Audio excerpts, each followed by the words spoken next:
नमस्कार, news are के खास कार्यक्रम में आपका स्वागत है। मैं हूं आपके साथ कल्पना तिवारी। आज हम इस कार्यक्रम में बात करेंगे सुपा देवराली मंदिर की। नेपाल में यूं तो घूमने के लिए बहुत सी खूबसूरत जगहें हैं, जहां देशी विदेशी पर्यटक बड़ी तादाद में घूमने के लिए आते हैं। नेपाल का प्राकृतिक सौंदर्य यहां आने वाले पर्यटकों को मंत्र मुग्ध कर देता है। ऐसी ही एक जगह है अर्घखाची। क्या है इस मंदिर की मान्यता और मंदिर का इतिहास, जानते हैं।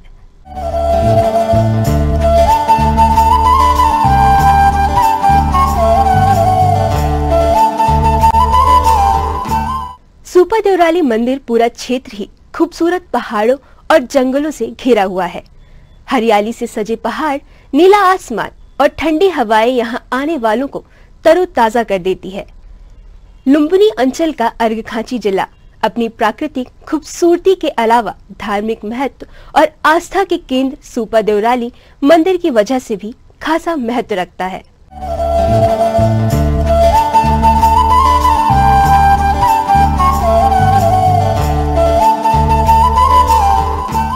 मैं देवेंद्र कुशवाहा यहाँ पर नेपाल में स्थित अर्घखाची जिले का ये सुपा देवराली मंदिर है। यहाँ पर माता के महत्व आप पूरी तरह से समझ सकते हैं। यहाँ पे भक्तों की जो लगी भीड़ है, इसको देखकर यहाँ पे जो भक्तों की भीड़ है दर्शाती है जो भी व्यक्ति अपनी मनोकामना लेकर यहाँ पर आता है उसकी मनोकामनाएं पूरी होती हैं। चाहे किसी भी व्यक्ति से पूछ लीजिए, किसी भी भक्त से पूछ लीजिए, वो ये बताता है कि वो पहली बार जब बहुत परेशान था तो यहाँ पर पहुँचा था और जैसे ही अपनी मनोकामना माता के सामने अपनी रखा, उनकी मनोकामना पूरी हुई और वो दोबारा और चौथी बार, पांचवी बार एक क्रम लगा रहा और ये क्रम जो है लगातार बनता रहता है और भक्तों की भीड़ धीरे धीरे यहाँ पर बढ़ती जाती है। दूसरी बात यहाँ पर ये है कि ये स्थल जो आपको दिख रहा है, ये पूरा स्थल हम अपने कैमरामैन से दिखाना चाहेंगे कि यहाँ का जो स्थल है, दुकान है, यहाँ पर इस मंदिर के भरोसे ही ये सारी संचालित होती हैं और माता के आशीर्वाद से इनकी दुकानदारी भी बढ़िया चलती है और कमाई भी अच्छी खासी हो जाती है। कई होटल्स हैं यहाँ पर, मात्र माता के दर्शन के लिए यहाँ पर लोग आते हैं, अपनी मनोकामनाओं की पूर्ति करते हैं और यही मनोकामना की पूर्ति का उद्देश्य लेकर यहाँ पर भक्तगण आते हैं और साथ ही साथ यहाँ जो सुपा देवराली, ये देवराली स्थान है, इस स्थान धीरे धीरे प्रगति की ओर अग्रसर है। नेपाल का सुपा देवराली मंदिर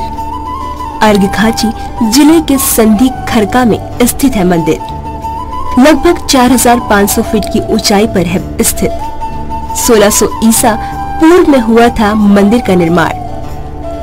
खाची के राजा विश्वपाल शाह ने कराया था निर्माण। अपनी बेटी सुवर्णा कुमारी के नाम पर कराया था निर्माण। मंदिर में की भगवती देवी की स्थापना।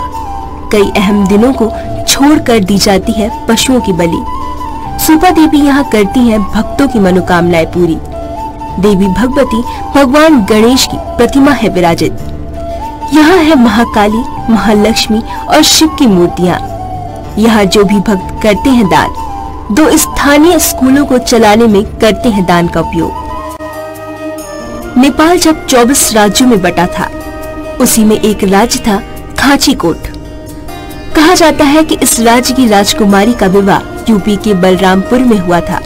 विवाह के बाद वापस आते वक्त रास्ते में दुल्हन को यह बात सुनाई पड़ी कि उसका विवाह झूठ बोलकर धोखे से हुआ है। वर्तमान में स्थित मंदिर से करीब 50 मीटर की दूरी पर दुल्हन के शरीर से लहू टपकने लगा। सुपा देवराली आने पर डोली में दुल्हन को मृत पाया गया। उसके बाद राज्य में कई प्रकार की बीमारी फैल गई। बाद में एक ब्राह्मण ने यहाँ पर आकर पूजा पाठ की। इस दौरान यहाँ एक दैवी शक्ति उत्पन्न हुई और काले बकरे के बच्चे की बलि के बाद पूजा अर्चना की शुरुआत हुई। यह परंपरा अभी भी कायम है। इस मंदिर में वैसे तो प्रतिदिन ही लोगों का तांता लगा रहता है, लेकिन एकादशी, कृष्ण जन्माष्टमी, रामनवमी, ऋषि पंचमी, शिवरात्रि, श्री पंचमी आदि पर्वों पर श्रद्धालुओं की भारी भीड़ उमड़ती है। उत्तर प्रदेश के गोरखपुर, महाराजगंज, सिद्धार्थनगर समेत कई जिलों से लोग यहाँ दर्शन के लिए आते हैं। पहले जानते हैं मंदिर के महंत क्या कहते हैं। ये मंदिर 2040 साल में बना था, अभी 81 साल हो गया है बेटा जी। खाची कोट का राजा, वो पहले देवी देवता का स्थान था उनका, पहले के जमाने का राजा खाची कोट का राजा, उनका बेटी सुपा देवराली माता, हाँ सुपा देवराली माता पहले वहाँ पे जब आते थे एकदम वहाँ से जब वो जो पहाड़ दिख रहा है ऊपर गौशाला है, पर भी ब्राह्मण ने तपस्या किया था। इधर खाची कोट, इधर खाची कोट है, इधर ऊपर सिद्ध बाबा है। यहाँ पे 4 धाम है बेटा। यहाँ पे जो मनुष्य आता है उसका आयु बढ़ता है। और यहाँ पे आयु बढ़ता, सत्यम शिवम सुंदरम। यहाँ पे सिर्फ सत्य के ही मार्ग है, बनावट कोई चीज नहीं है। जिधर पे जाओगे यहाँ पे ऐसा जड़ी बूटियाँ है। यहाँ पे मनुष्य जो बैठता है सही से ध्यान करता है उसका आयु बढ़ता है। यहाँ पे एकदम शक्तिशाली मंदिर है। यहाँ पे घूमने के लिए यहाँ पे 4 धाम है। पहले इसे नीचे एक मंदिर है, वो तो जमाने से पूजा पाठ करते थे।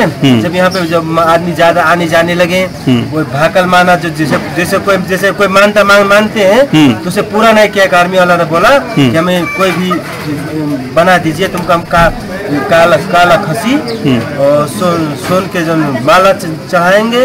और जब उसे नहीं चढ़ाया, ऊपर से जा रहा था, उसको वहीं पे माता ने चपका दिया। अभी भी सत्य का प्रमाण है। अभी वहाँ पे जाओगे तो पूरा दिखाएगा रियल में देखने का। हाँ, इधर सीता माता का चूल्हा है, ऊपर हेलिटेशन है, ऊपर एकदम देवी देवता का स्थान है। इसके ऊपर जाओगे हेलिटेशन है।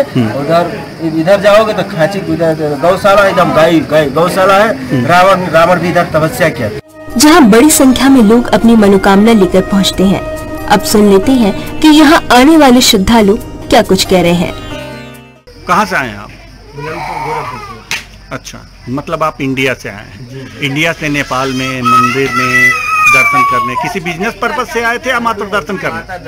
दूसरी बार आए हैं। हाँ, पिछले साल बार आए थे तो मनोकामना थी हमारी पूरी हो गई। दोबारा दर्शन के लिए आए। जब भी मन में शांति होती है तो यहाँ आते हैं शांत सुकून के लिए, जो कि मुझे मिलता पूरा अच्छे से। शांति सुकून यहाँ मिलता है। वैसे इस समय गर्मी का मौसम है और कुछ लोग गर्मी से नॉर्मल है। हाँ, तो कहाँ घूमे हैं आप? माता दर्शन किए, ऊपर गए थे हम लोग के पास। हाँ, और यहाँ से पॉइंट भी है। अच्छा, वहाँ भी गए हम लोग। माता यहाँ मैं लगभग 1990 से मैं आता हूँ, रेगुलर ही आता हूँ और माता जी के यहाँ दर्शन करता हूँ। जो मन्नतें रहती हैं माता पूरा करती है और इसीलिए लगभग हर साल 2-3 बार यहाँ पर हम आते हैं। जब भी हमें कोई ऐसा लगता है कि मैं समस्या में हूँ, कष्ट में हूँ, माता जी के यहाँ दर्शन करने के बाद मेरा पूरा हो जाता है। और ये माता जी का स्थान, लोगों का कहना है कि ये पहले के जो युग थे, सतयुग जैसे, सतयुग से ही माता जी का मंदिर है। आज ये कलयुग है। इस कलयुग में भी माता जी का ऐसा दर्शन करने से ही जो है आपकी सभी मान्यताएं पूरी हो जाएंगी। इसीलिए मैं हर समय आता हूँ। आपकी कुछ मान्यता पूरी हुई है? हाँ, मेरी बहुत सारी मान्यताएं पूरी हुई हैं। जिसे कोई समस्या हुआ, बिजनेस का समस्या हुआ तो मैं दर्शन करके गया और हमारी बिजनेस में सफलताएं मिली, नौकरी में सफलताएं मिली, परिवार में सुख चैन मिला। ये सब ढेर सारी बातें हैं जो कि हमें माता सुपा देवराली के यहाँ खींच लाती है। ये धार्मिक स्थान एकदम प्रसिद्ध धार्मिक स्थान है। ये मल्टीनेशनल में बहुत प्रसिद्ध धार्मिक स्थान है। ये यहाँ पे बहुत विश्वास करते हैं। जो मांगते हैं वो पहुँच जाता है। जिसको भी जो मांगते हैं यहाँ पे, उसको मनन करके मांगते हैं वो पहुँच जाता है। इसी कारण आपने कोई मन्नत मांगी जो मन्नत जो मांगते हैं वो पहुँच जाता है। आपकी कोई मन्नत पूरी हुई? हुए, बहुत पूरा हुआ है। सब लोग यहाँ पे आते हैं, वर्षों तक आते हैं, फिर घूम के आते हैं। कहाँ से आए हैं आप? हम कपिल वस्तु से। अच्छा, नेपाल से।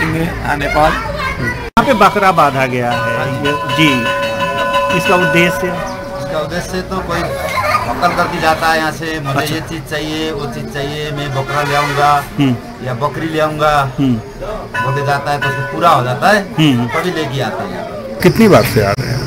पहली बार आए हैं। जो हमारे भैया है कृष्णा भैया, वही लेकर आए हैं।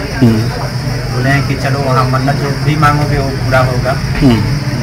तो क्या मन्नत मांगा है आपने? अरे जो कष्ट है वही मांगे हैं। जय माता जी का प्रसाद भी चढ़ा चुके हैं।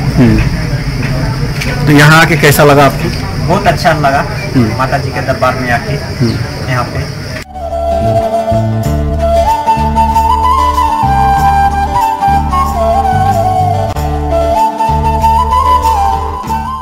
नेपाल स्थित सुपर देउराली मंदिर की शोभा ही अलग है। यहाँ आकर मन को सुख शांति की अनुभूति होती है। भक्तों का दिन रात यहाँ तांता लगा रहता है। ऐसा ही अर्घ खांची का यह मंदिर है। हमारे खास कार्यक्रम में इतना ही। नमस्कार।